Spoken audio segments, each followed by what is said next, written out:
Oke, bismillahirrahmanirrahim. Assalamualaikum warahmatullahi wabarakatuh. Kami dari kelompok 6 kelas PPU 2020 akan menampilkan presentasi tentang teori belajar Ausubel.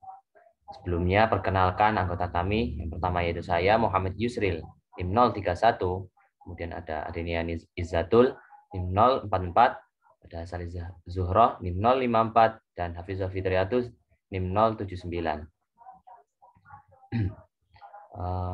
Pertama, kami akan menjelaskan teori belajar Ausubel, yaitu teori belajar bermakna. Ya. Menurut David Ausubel, belajar haruslah bermakna. Materi yang disampaikan, materi yang dipelajari diasimilasikan secara non-arbitrer dan berhubungan dengan pengetahuan yang telah dimiliki sebelumnya. Ausubel, seorang psikologis kognitif, ia mengemukakan bahwa yang perlu diperhatikan seorang guru ialah strategi mengajarnya.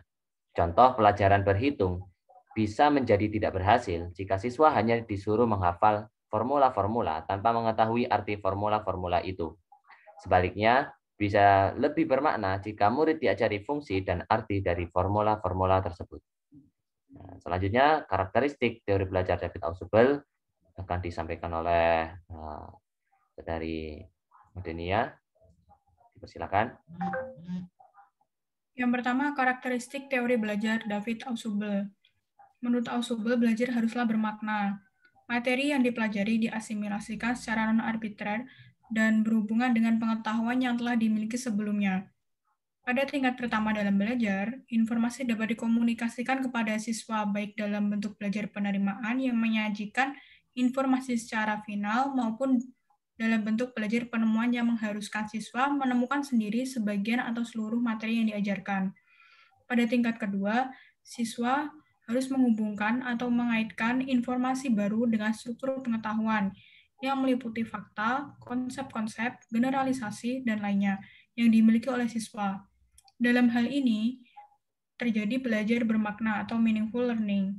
Menurut teori Ausubel, belajar dengan cara menerima informasi dapat dibuat bermakna apabila dijelaskan, kemudian dihubungkan dengan antara konsep yang satu dengan yang lainnya.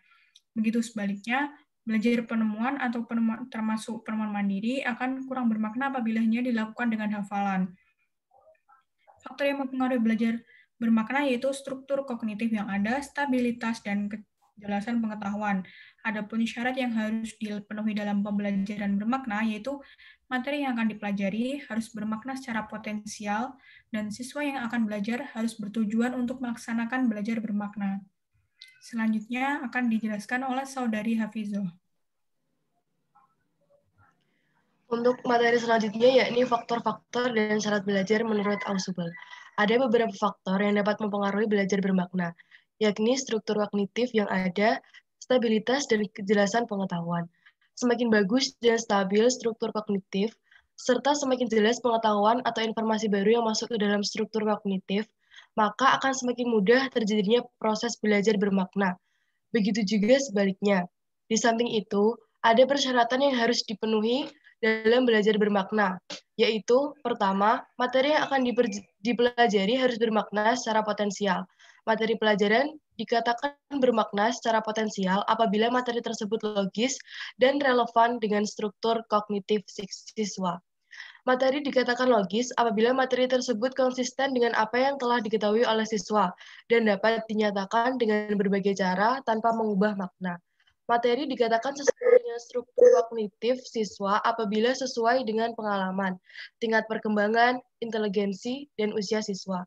Kedua, siswa yang akan belajar harus bertujuan untuk melaksanakan belajar bermakna,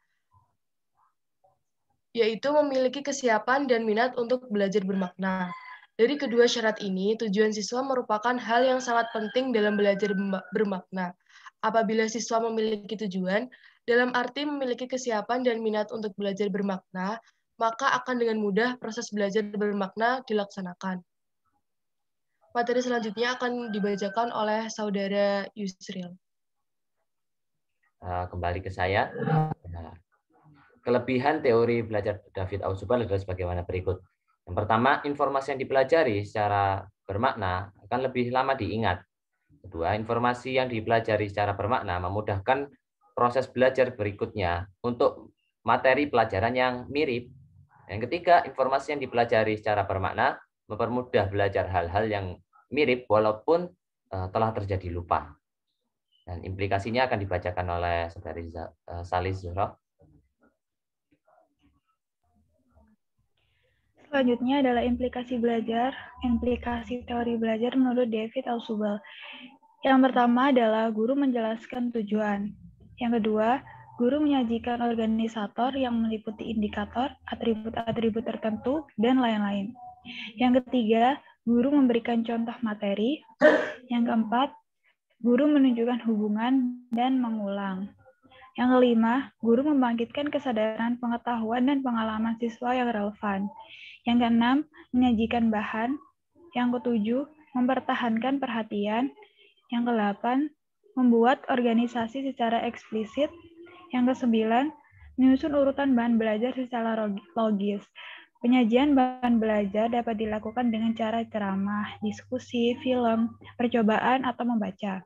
Selama presentasi bahan belajar, kepada siswa perlu dibuat secara eksplisit sehingga mereka memiliki pengertian secara keseluruhan tentang tujuan dan dapat melihat urutan logis tentang bahan dan bagaimana organisasi bahan itu berkaitan dengan organisator tingkat lanjut. 10. Meminta siswa untuk menjelaskan bagaimana hubungan antara bahan baru itu dengan penyelenggara. Selanjutnya, 11. Meminta siswa membuat contoh-contoh tentang konsep atau proposisi dalam bahan belajar. 12. Meminta siswa mengemukakan secara verbal esensi bahan dengan menggunakan kalimat dan kerangka pikirannya sendiri. Yang terakhir, meminta siswa membahas bahan menurut sudut pandangnya sendiri. Baik, ya demikian presentasi kami dari kelompok 6 tentang teori David Ausubel atau teori belajar bermakna yang mencakup karakteristik, faktor, syarat, kelebihan bahkan implikasinya. Nah, apabila ada pertanyaan, tanggapan, silakan dibacakan.